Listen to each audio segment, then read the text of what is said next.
Wuthering Heights. Chapter 5. In the course of time, Mr. Earnshaw began to fail. He had been active and healthy, yet his strength left him suddenly, and when he was confined to the chimney corner, he grew grievously irritable. And nothing vexed him, and suspected slights of his authority nearly threw him into fits. This was especially to be remarked if anyone attempted to impose upon or domineer over his favourite.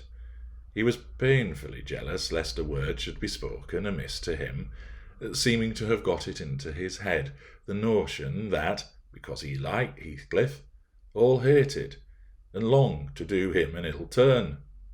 It was a disadvantage to the lad, for the kinder among us did not wish to fret the master, so we humoured his partiality, and that humouring was rich nourishment to the child's pride and black tempers. Still, it became in a manner necessary. Twice or thrice, Hindley's manifestation of scorn, while his father was near, roused the old man to a fury. He seized his stick to strike him, and shook with rage that he could not do it. At last, our curate — we had a curate then who made the living answer by teaching the little Lintons and Earnshaws, and farming his bit of land himself — advised that the young man should be sent to college, and Mr. Earnshaw agreed, though with a heavy spirit, for he said, Hindley was naught, and would never thrive as where he wandered. I hoped heartily we should have peace now. It hurt me to think the master should be made uncomfortable by his own good deed. I fancied the discontent of age and disease arose from his family disagreements, as he would have it that it did. Really, you know, sir, it was in his sinking frame. We might have got on tolerably, notwithstanding, but for two people, Miss Cathy and Joseph, the servant.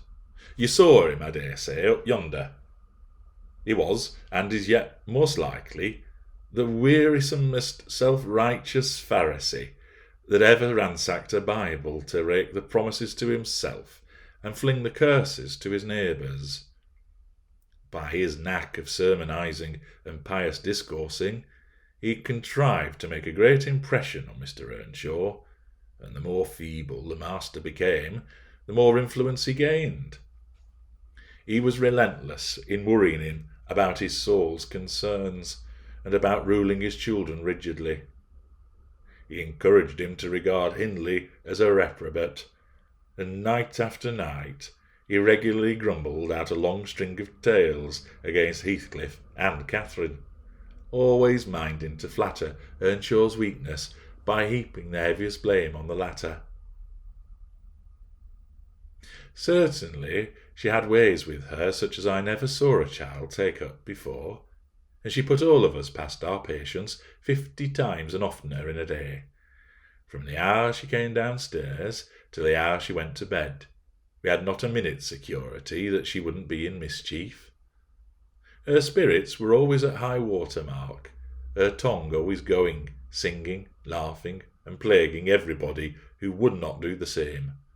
A wild, wicked slip she was, but she had the bonniest eye, the sweetest smile, and lightest foot in the parish, and after all, I believe she meant no harm. For when once she made you cry in good earnest, it seldom happened that she would not keep you company, and oblige you to be quiet that you might comfort her. She was much too fond of Heathcliff. The greatest punishment we could invent for her was to keep her separate from him, yet she got chided more than any of us on his account. In play she liked exceedingly to act the little mistress, using her hands freely, and commanding her companions. She did so to me, but I would not bear slapping and ordering, and so I let her know. Now, Mr. Earnshaw did not understand jokes from his children. He had always been strict and grave with them, and Catherine, on her part, had no idea why her father should be crosser and less patient in his ailing condition than he was in his prime. His peevish reproofs wakened in her a naughty delight to provoke him. She was never so happy as when we were all scolding her at once, and she defying us with her bold, saucy look, and her ready words, turning Joseph's religious curses into ridicule, baiting me, and doing just what her father hated most, showing how her pretended insolence, which he thought real, had more power over Heathcliff than his kindness. How the boy would do her bidding in religious curses, and his only when it suited his inclination. After behaving as badly as possible all day, she sometimes came fondling to make it up at night. "Nay, Cathy," the old man would say, "I cannot love thee. Thou'rt worse than thy brother. Go, say thy prayers, child, and ask God's pardon. I doubt thy mother and I must rue that we ever reared thee." That made her cry, at first, and then being repulsed continually hardened her, and she laughed if I told her to say she was sorry for her faults and begged to be forgiven. But the hour came, at last, that ended Mr. Earnshaw's troubles on earth. He died quietly in his chair one October evening, seated by the fireside. A high wind blustered around the house and roared in the chimney. It sounded wild and stormy, yet it was not cold, and we were all together. I, a little removed from the hearth, busy at my knitting, and Joseph reading his Bible near the table, for the servants generally sat in the house then after their work was done. Miss Cathy had been sick, and that made her still. She leant against her father's knee, and Heathcliff was lying on the floor with his head in her lap. I remember the master, before he fell into a doze, stroking her bonny hair. It pleased him rarely to see her gentle, and saying, "Why canst thou not always be a good lass, Cathy?" And she turned her face up to his, and laughed, and answered, "Why cannot you always be a good man, father?" But as soon as she saw him vexed again, she kissed his hand, and said she would sing him to sleep. She began singing very low, till his fingers dropped from hers, and his head sank on her breast. Then I told her to hush, and not stir, for fear she would wake him. We all kept as mute as mice a full half-hour, and should have done so longer. Only Joseph, having finished his chapter, got up and said that he must rouse the master for prayers and bed. He stepped forward and called him by name, and touched his shoulder, but he would not move. So he took the candle and looked at him.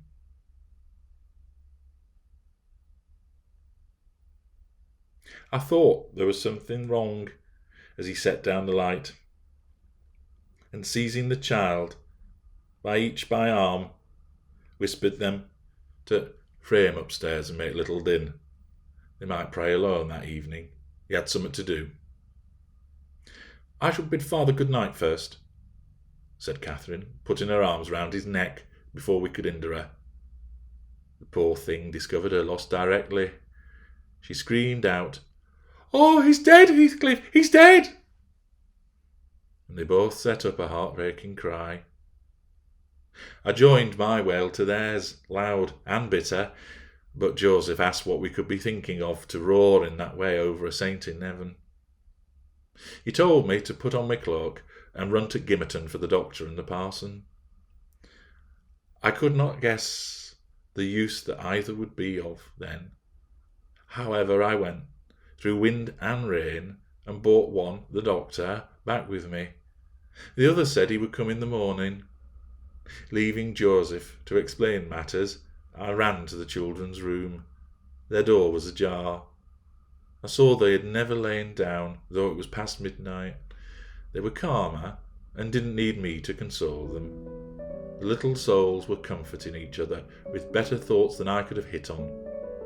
No parson in the world ever pictured heaven so beautifully as they did in their innocent talk, and while I sobbed and listened, I could not help wishing we were all there, safe together.